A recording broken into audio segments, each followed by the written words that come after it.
Oi, oi, oi, seja bem-vindo, seja bem-vinda você que está assistindo esse bate-papo, essa aula gravada. Hoje a gente vai conversar sobre glúten, um tema bastante polêmico. A gente vai ter bastante conteúdo hoje. Eu espero clarear para vocês qual que é a questão do glúten. A gente vai conversar por que é tão polêmico, né? Por que o glúten foi tão banalizado. A gente vai conversar por que tem algumas pessoas que têm muita dificuldade de tirar o glúten. Boa noite, Anne. Boa noite, Fabiana.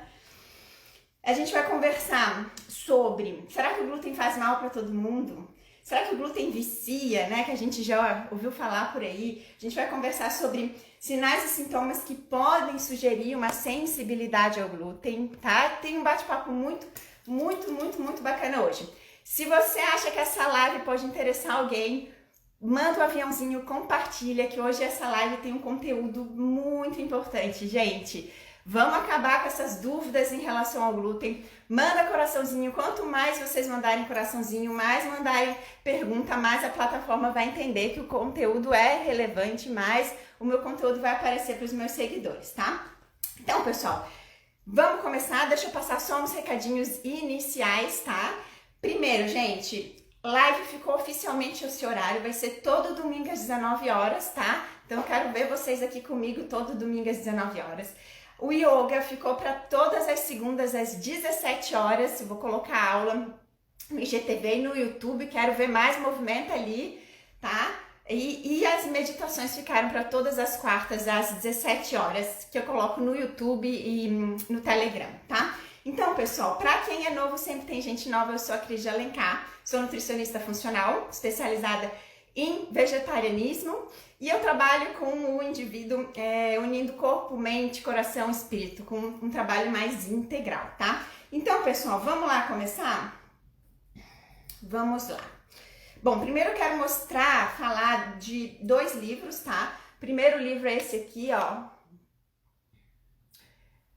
Glúten, Toxicidade, Reações e Sintomas, da Denise Carreiro. A Denise Carreiro, ela é uma das maiores estudiosas de glúten daqui do Brasil. Ela é uma nutricionista funcional.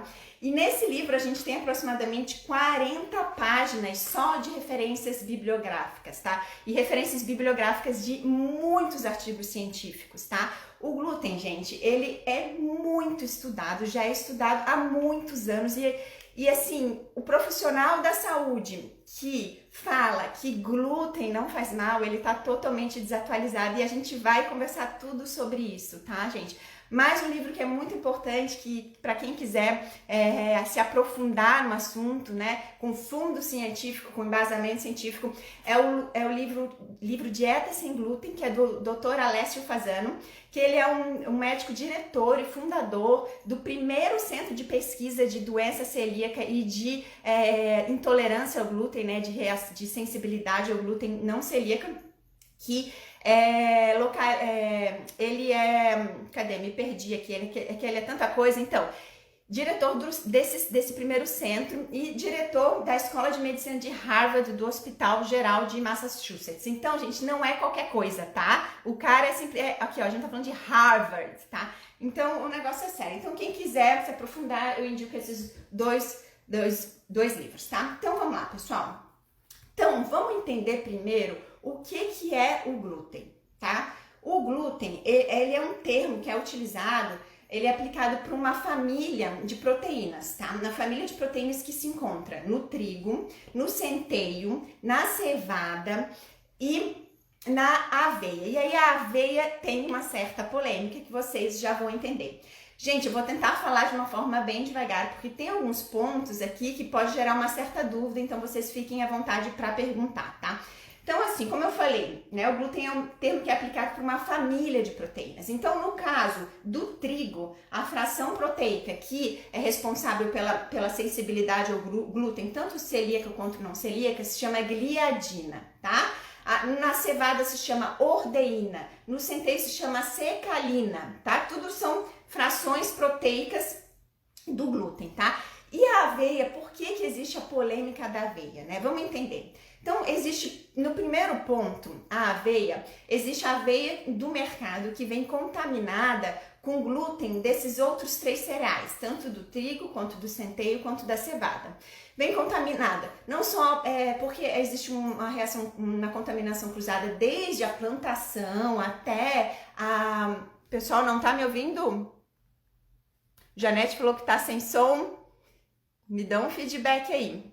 Então, vem essa contaminação cruzada desde a plantação até o manuseio, até a fábrica, que vem essa contaminação com esse glúten que é desses outros 3 cereais. Primeiro ponto é isso.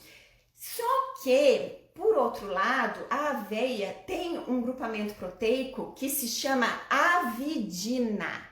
E que esse grupamento proteico, ele tem características de glúten, tá?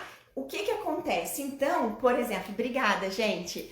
Então, o que acontece? Quando a gente compra aquela aveia sem glúten, geralmente pessoas que têm sensibilidade ao glúten não celíaca, que a gente vai entender o que é, não tem nenhum problema, tá? Consomem essa aveia sem glúten. Essas pessoas que têm essa sensibilidade não celíaca, muitas vezes também consomem a aveia que tem a contaminação do glúten desses outros 3 cereais e também costuma não ter problema. O problema acontece em pessoas que são celíacas, né?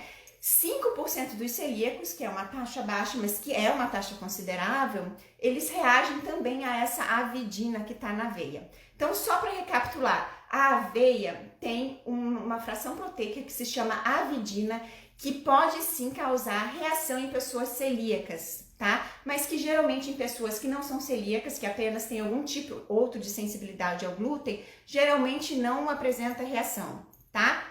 Espero que tenha ficado claro. Por isso que a aveia tem tanta polêmica, tem glúten, não tem glúten? Então, assim, resumindo, a aveia pode ter o glúten por contaminação e a aveia tem essa avidina, que é uma fração proteica que pode causar reação, sim, em pessoas que têm doença celíaca, tá bom? Que é diferente de quem tem sensibilidade ao glúten, que é algo mais, que não é tão grave quanto uma doença celíaca, tá? Ok. Falamos sobre isso. Então, pessoal, a maior parte das pessoas que tem sensibilidade ao glúten tem uma sensibilidade ao glúten não celíaca, tá? Então, antes da gente entender sobre essas sensibilidades ao glúten, falar sobre sinal, sintomas, o que acontece, por que o glúten, né, é tão ruim, vamos entender um pouquinho sobre a história do trigo, tá? Porque o glúten que a gente vai falar aqui, que é esse glúten que ele apresenta uma toxicidade que muitas vezes acontece em pessoas que não são celíacas, né? Então, essas pessoas que têm essa sensibilidade ao glúten não celíaca, geralmente é o glúten que está no trigo, tá? Então, é muito comum pessoas que têm sensibilidade ao glúten não celíaca só ter a sensibilidade ao glúten do trigo e não do centeio, da cevada e da aveia, tá? Então, o que aconteceu com o trigo ao longo do tempo, né? Por que o trigo de hoje em dia não é o mesmo trigo de antigamente, né? Vem aquela história, mas o trigo é consumido há mais de 10 mil anos, por que falam isso do trigo? Então, vamos entender isso. Aconteceram, ao longo desses 10 mil anos, 2 situações, tá? Primeiro caso, aconteceu que o trigo de 10 mil anos atrás, né, o trigo essênio, né, o trigo de Jesus Cristo, né, não é tanto 10 mil anos atrás, mas esse trigo mais antigo, ele é chamado de Triticum urartu, ou Triticum monococcum, tá? Não interessa esse nome. O que aconteceu é o seguinte, ao longo desses 10 mil anos, o trigo sofreu um processo de hibridização natural, tá? Tem primeiro esse ponto, esse processo de hibridização natural. O que é isso? É um cruzamento natural que acontece na natureza, em que o trigo ele tinha um perfil genético que era diploide e houve esse cruzamento natural e ele foi mudando, né? Passou para tetraploide, depois para hexaploide. E o trigo que a gente tem hoje em dia, que é esse trigo que a gente fala que é o trigo hexaploide, um trigo completamente diferente do trigo de 10 mil anos atrás. Esse trigo é o trigo Triticum aestivum.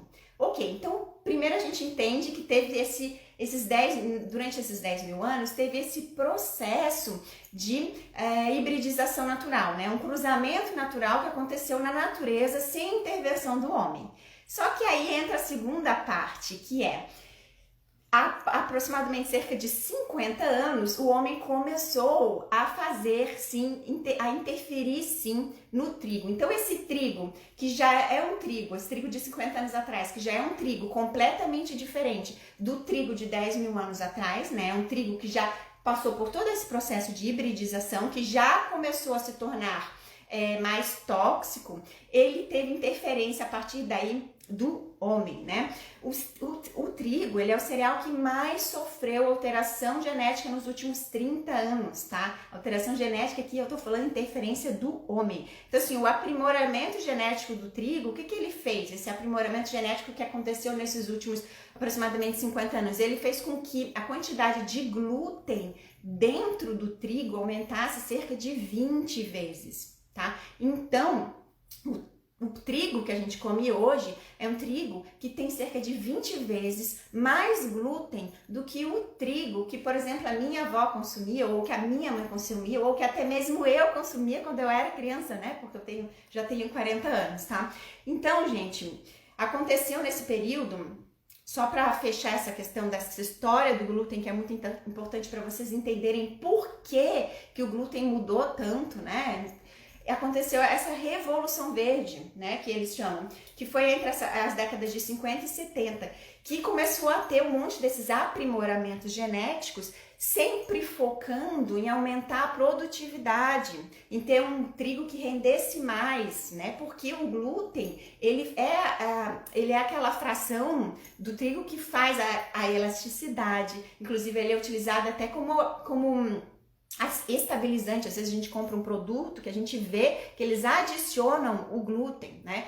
Então o foco desse aprimoramento genético que aconteceu nessa Revolução Verde foi só olhando em aumentar a produtividade do trigo, ou seja, em uma planta que tem trigo, ter muitos grãos de trigo e esse trigo com muito glúten. Esse aprimoramento genético não foi olhado o lado da saúde, não teve estudo para isso, porque eles tinham estimativas nessa época, 50 anos atrás, que a população do mundo ia crescer em progressão geométrica, enquanto a comida, o alimento ia crescer em progressão aritmética. Para quem não lembra disso, de progressão geométrica, progressão aritmética, isso quer dizer o quê? Que eles tinham a estimativa de que a população ia crescer muito mais do que a quantidade de alimentos. Então, eles começaram esses aprimoramentos genéticos para ter uma produção maior desse glúten. E em 1970, o Norman Borlaug, o Dr. Norman Borlaug, ele ganhou até o Prêmio Nobel da Paz com esses estudos de aprimoramento genético do glúten, tá? E a partir daí, inclusive o trigo nessa época, aprimoramento genético do trigo, tá? O trigo nessa época começou, inclusive, a ser utilizado em locais que havia já questões de fome.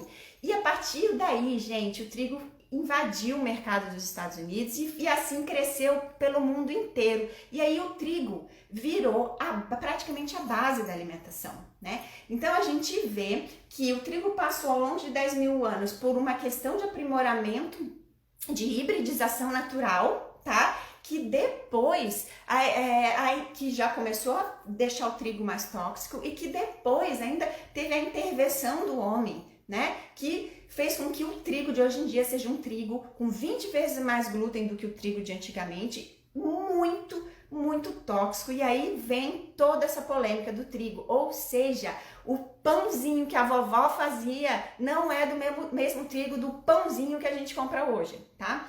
Ok, agora que a gente entendeu isso, a Anne tá falando, selecionado também para não ser comido por animais.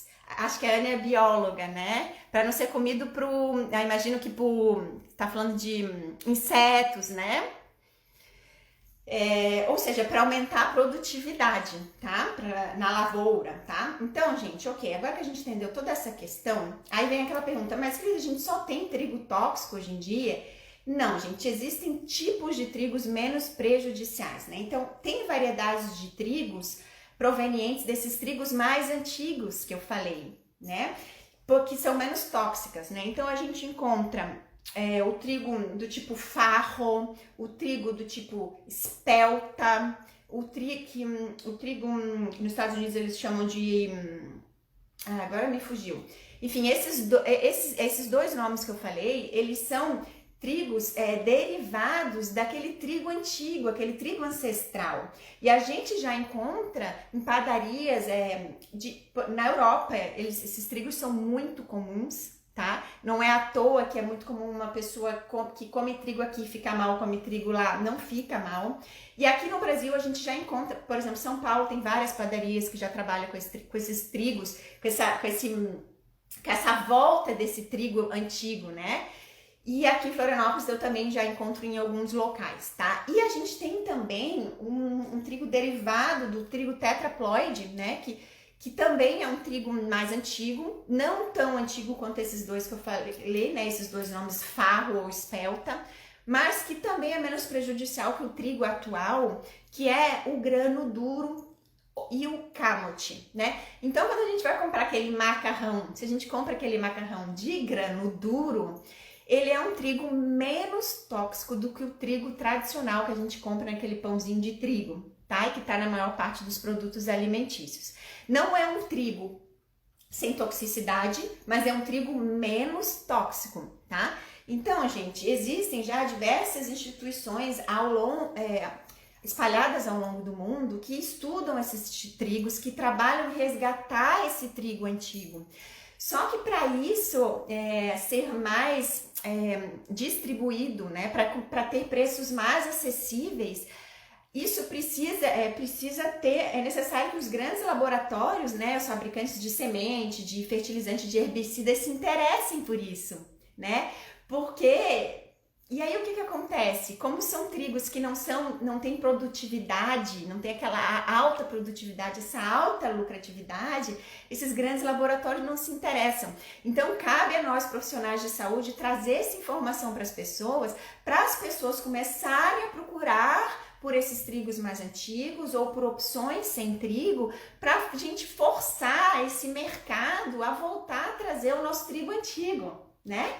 Tá bom, gente?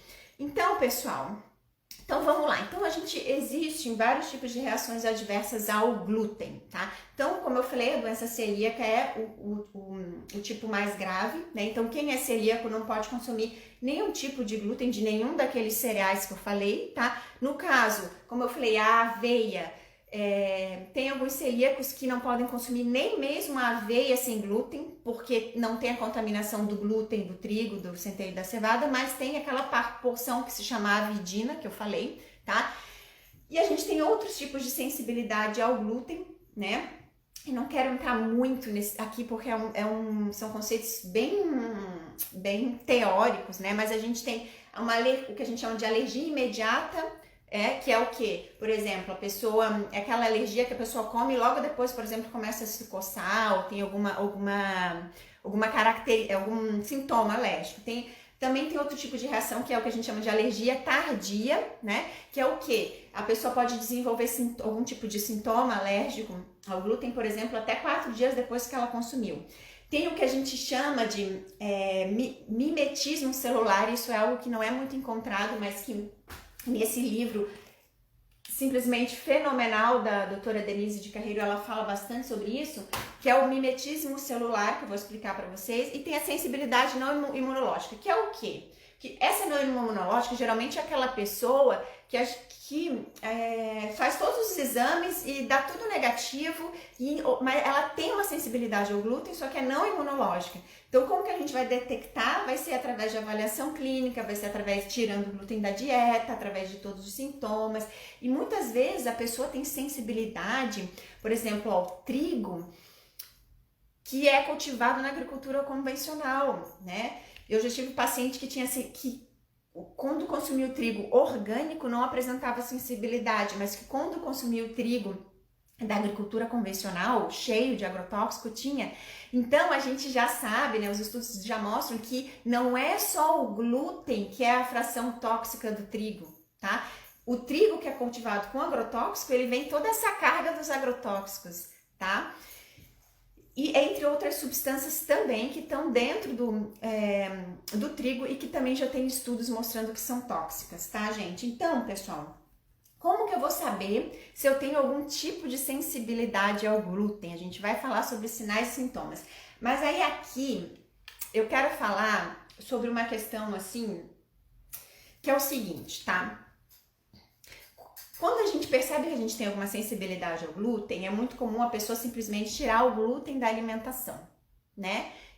Ou sente alguma coisa na barriga, ou alguma coisa de pele, a gente vai ver todos os sinais e sintomas.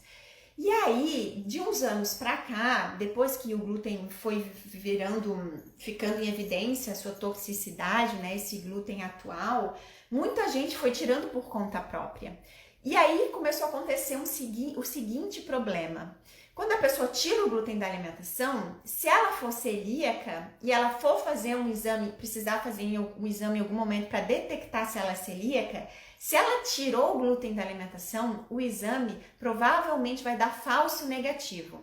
Aí as pessoas falam, ai Cris, mas daí qual o problema? Se ela é celíaca, ela já tirou mesmo o glúten da alimentação? O problema, gente, é que celíaco é algo que a gente tem que ter muita atenção. Porque o celíaco, ele não pode nem com traços de glúten. O que isso quer dizer? Né? Quer dizer, por exemplo, tem celíacos que só podem comer em casa, que não podem comer no restaurante. Na verdade, essa é a recomendação que deveria ser para todos os celíacos. Porque mesmo não tendo farinha de trigo ou não tendo glúten naquele alimento, o restaurante manipula glúten, né? Então, esse tipo de contaminação cruzada para celíaco é algo muito tóxico e muito prejudicial. Então, se o celíaco tira o glúten por conta própria, sem fazer exame, ele vai continuar nessa exposição, provavelmente, né, essa exposição cruzada, porque o cuidado não vai ser tão grande, e ele vai continuar se intoxicando. Então, o que começou a acontecer que virou problema? Falso negativo para doença celíaca. Então, hoje em dia tem um protocolo do Ministério da Saúde que pouquíssimos profissionais estão por dentro, que é, se a pessoa quer tirar o glúten da alimentação, se a pessoa percebe que tem qualquer tipo de sensibilidade ao glúten, ela vai tirar o glúten da alimentação, que antes faça os exames para diagnosticar a doença celíaca.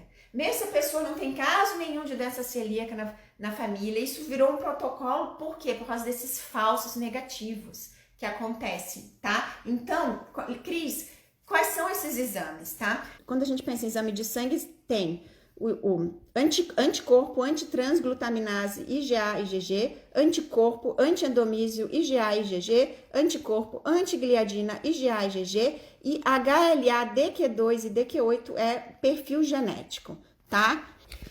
Tá, pessoal? Então, assim, esses são os exames de sangue. O padrão ouro para detectar a doença celíaca é a biópsia intestinal. Então, por exemplo, dá um exemplo do paciente que vem, que relata sensibilidade ao glúten. Então, eu peço esses exames de sangue. Se, por exemplo, o HLA, DQ2, DQ8 deu negativo, quer dizer, ele não tem predisposição genética a ter doença celíaca, eu já nem me preocupo. Agora, se deu positivo, não quer dizer que ele vai ter doença celíaca. Isso é muito importante saber, porque cerca de 50% das pessoas tem predisposição, tem esse gene, mas não quer dizer que vai desenvolver, tá? Porque a gente ter o gene não quer dizer que a gente vai desenvolver, tá, gente? E os estudos mostram que muita gente tem esse gene, mas que não desenvolve. Mas se não tem, já provavelmente não vai desenvolver, tá?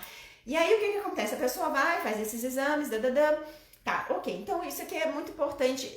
Se esses exames derem alguma coisa meio esquisita, a gente encaminha para fazer a biópsia intestinal, porque a biópsia intestinal é padrão ouro, tá? Ok, falei sobre esses exames, não queria aprofundar muito, acabei aprofundando um pouco, tá?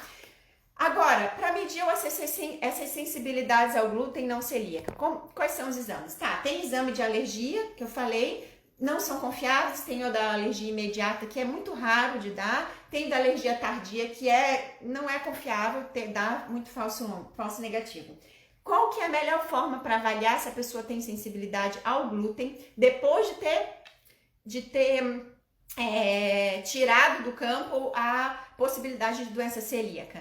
É através da avaliação clínica, né, dos sinais e sintomas e da retirada do glúten da dieta. Ou seja, se a pessoa tinha um monte de sinal e sintoma, que eu vou mostrar para vocês aqui vários, e aí tirou da alimentação o glúten e aí melhorou tudo, quer dizer que ela tem sensibilidade ao glúten, tá? Sensibilidade não celíaca. Então, tem que cuidar, tá, gente?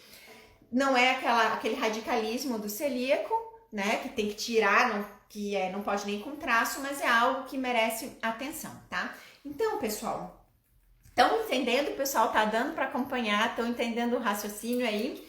É um pouco denso esse conteúdo, né, gente? Mas eu trouxe aqui para tentar explicar bem direitinho para vocês, tá? Então, aquela pergunta, Cris, o glúten faz mal para todo mundo? Mesmo para pessoas que não percebem nenhuma sensação estranha com glúten?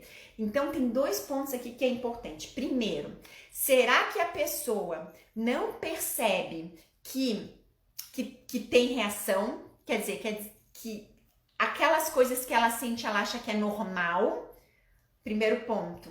Ou segundo ponto, talvez ela não tenha nenhum desses sintomas que eu vou falar, mas isso não quer dizer que ela nunca vai ter. Quer dizer, se ela continuar utilizando o glúten todos os dias, né? Café da manhã, almoço, jantar, tem gente que faz assim, tem grande chance dela começar a ter uma sensibilidade. Por quê, gente?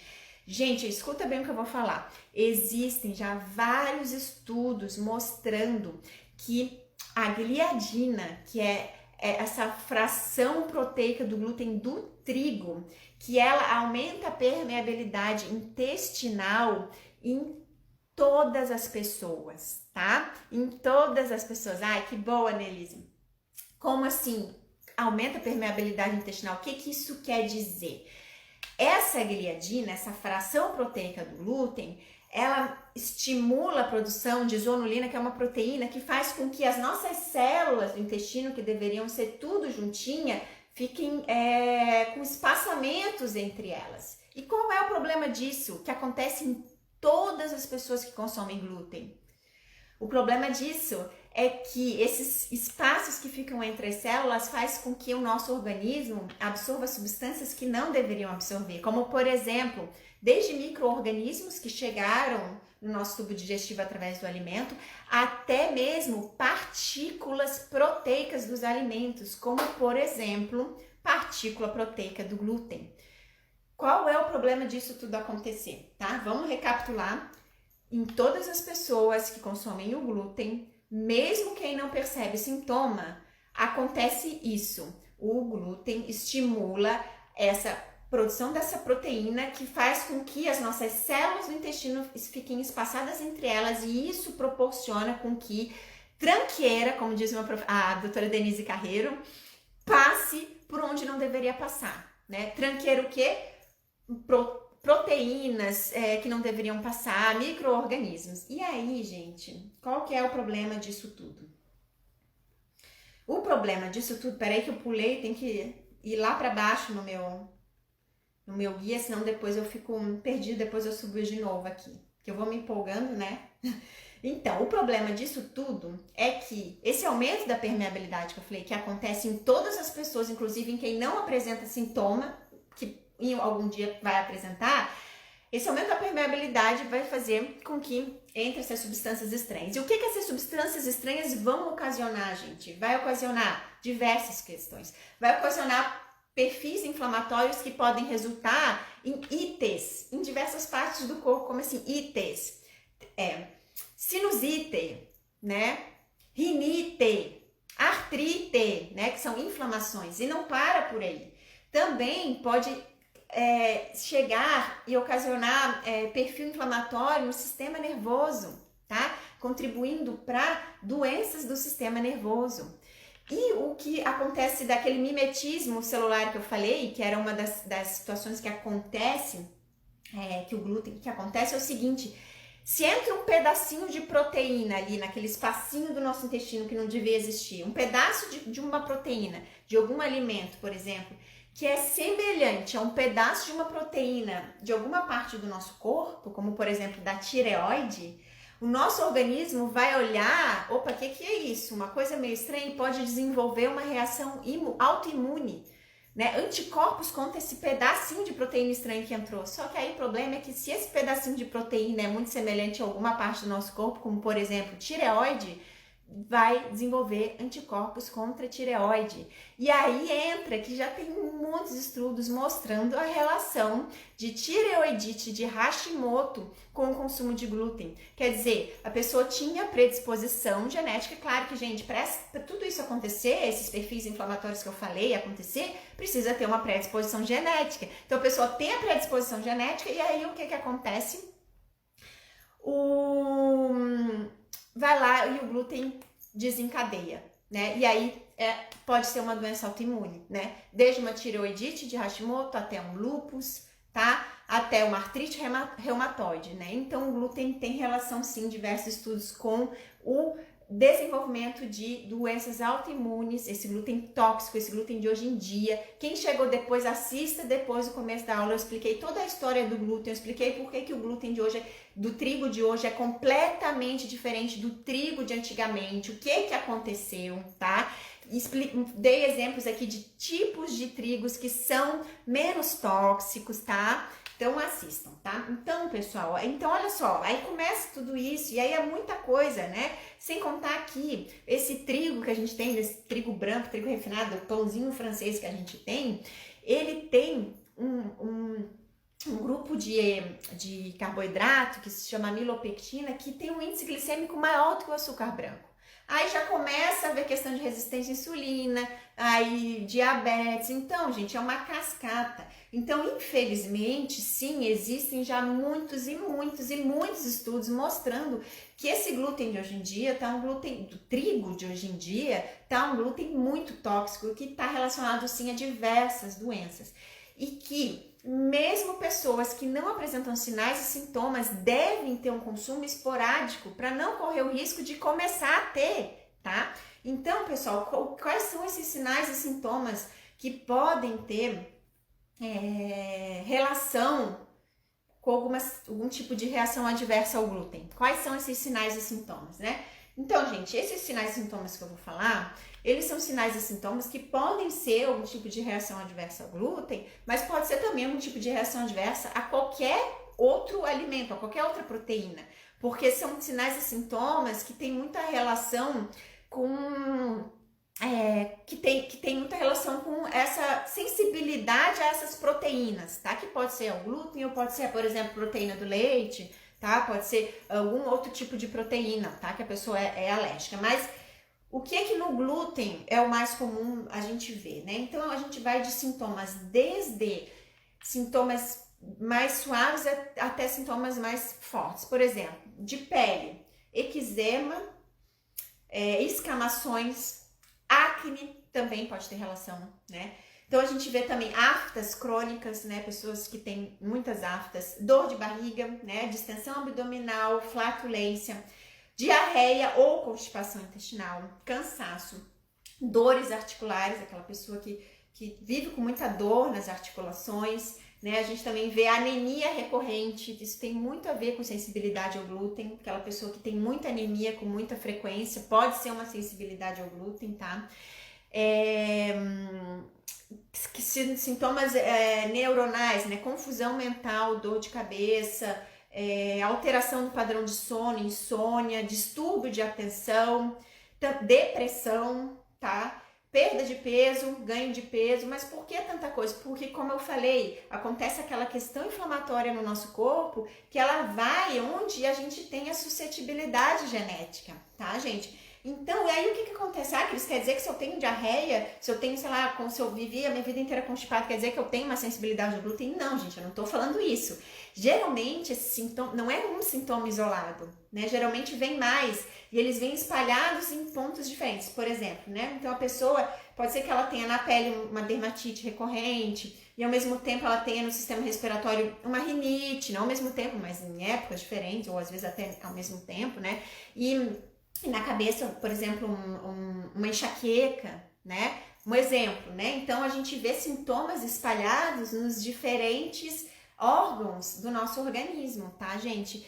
E também, além de ter esse padrão de ter sintomas espalhados pelo corpo, também tem o padrão de ter sintomas que predominam em fases diferentes da vida. Então, por exemplo, pode ser aquela criança que quando bebezinha tinha refluxo, né? Aí depois cresceu um pouquinho, começou a desenvolver uma rinite, né? Ou um déficit de atenção.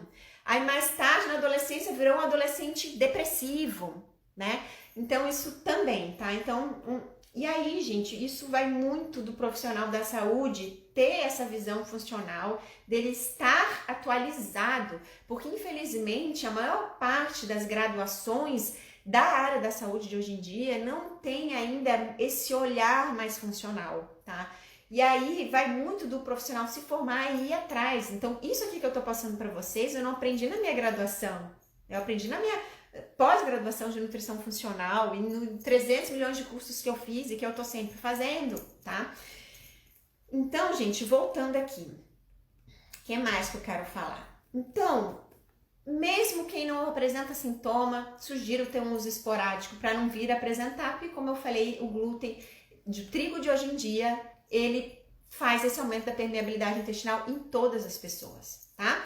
Então, pessoal, deixa eu ver o que mais que eu tinha para falar para você. E aí a pergunta, por que é tão difícil de tirar da alimentação? E aí entra, primeiro ponto, a questão cultural, né? Como eu falei, depois da Revolução Verde, o trigo virou a base da alimentação, né? Então, tem gente que consome já desde criança, né? E tem memória afetiva. Então, por um lado, tem essa questão, né? Essa questão cultural, que por isso que é tão difícil, só que a gente tem já diversos tipos de farinhas que podem substituir desse trigo tão tóxico, né? A gente pode comer um pãozinho caseiro com outros tipos de farinha, tá? Então, gente, de nada, que bom que estão gostando, tá? Tem essa questão cultural, daí entra aquela pergunta, né, que a gente já viu, porque o trigo vicia. O que isso quer dizer, gente, né? E aí, eu não gosto de usar esse termo viciar, porque sempre tem alguém que fica bravo, né? Imagina, viciar usa pra droga. Não quero usar esse termo, né? Mas o que acontece, gente? Nesse glúten tóxico de hoje em dia, existe um peptídeo. Peptídeo é também uma fração de proteína, tá? Que ele é composto por 7 aminoácidos que se chama gluteomorfina, tá? Vamos ver a pergunta. Quanto tempo leva para se desintoxicar, limpar o organismo quando para de consumir o glúten? Então, isso é bastante pessoal, tá? Mas pode demorar bastante, tá? Dependendo da sensibilidade da pessoa, olha, pode demorar meses, tá? Pode demorar bastante, porque é uma coisa que foi acumulando ao longo de muito tempo, tá? Pode demorar meses. Eu já vi até um professor falando que pode demorar até ano, tá? Para conseguir desintoxicar totalmente, tá? A Anne tá perguntando, o que você considera como uso esporádico? Não usado todos os dias. Por exemplo, vou dar o meu exemplo, assim, né? Eu tive muita dificuldade de tirar o pão da minha alimentação, né? O pão de trigo, né? De fermentação natural. Até isso eu posso falar também, né? Sobre a questão da fermentação natural. Fica mais digerível? Fica, né? Mas ainda assim, se for esse trigo moderno, porque já tem gente que tá indo atrás desse trigo mais antigo para fazer a fermentação natural, se for desse trigo moderno, também vai continuar sendo tóxico, tá? Então, voltando aqui à pergunta, o que considera um uso esporádico, né? Você, primeiro, não usar todos os dias. Então, aqui em casa, né, eu costumo comer, ou eu gosto do pãozinho. Então, eu intercalo o pãozinho sem glúten, que a minha mãe faz pra mim, ou às vezes eu compro no mercado, ou eu faço panqueca, eu gosto bastante de panqueca, tá? Daí eu uso outras farinhas que não é de trigo, né? E aí o que acontece? Por exemplo, ontem eu fui numa confraternizaçãozinha, né? Não dá pra falar que era uma festinha, porque era só bem pouquinha criança, de amiguinho do meu filho. E aí tinha um bolo ali, que a base era de trigo, eu comi, entende? Então, assim, é esporádico, come aqui, come ali, mas não ter esse uso todos os dias, tá, gente? Não precisa ficar nessa neurose, né, de não consumir nunca. Aí que eu tô falando para quem não tem reação adversa, né, mas consumir esporadicamente, né, porque quem é celíaco tem que tirar totalmente, não pode com traço, é uma coisa bem mais séria, tá, gente? E aí, como eu tava falando da gluteomorfina, então tem esse peptídeo formado por 7 aminoácidos que se chama gluteomorfina e ele parece um opioide, gente. Então já tem muitos estudos mostrando que essa gluteomorfina, que eles chamaram de gluteomorfina, também tem a caseomorfina, que daí é no leite, que faz algo bem semelhante. Essa gluteomorfina, ela se liga em receptores tanto do intestino quanto também do nosso cérebro, tá? E pode levar a questões de mudanças de comportamento, como por exemplo, euforia no primeiro momento, sensação de prazer, depois uma sensação de letargia ou até mesmo de depressão, tá? Então, gente, é uma reação que acontece, que é não imunológica, mas que a pessoa tem realmente uma sensação no primeiro momento de boa, né? Então isso pode, por isso que tem gente que fala que vicia, né? Que tem aquela sensação.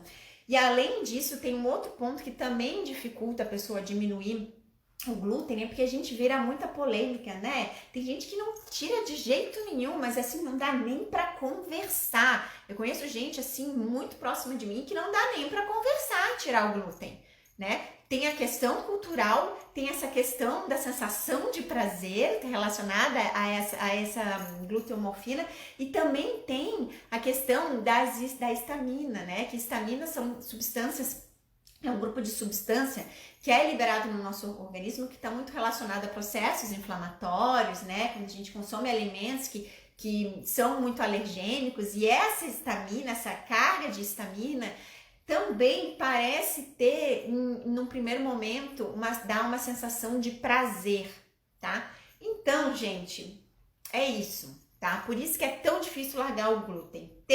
O trigo tem essa questão cultural, né? As pessoas não aceitam, né? Aquilo que eu falei, por que a minha avó consumia, como eu falei, o glúten da tua avó, o trigo da tua avó era outro, o trigo que você consumia quando você era criança era outro, porque esse aprimoramento genético não parou nunca e provavelmente nunca vai parar se a gente não divulgar informação de saúde com embasamento científico, tá, gente?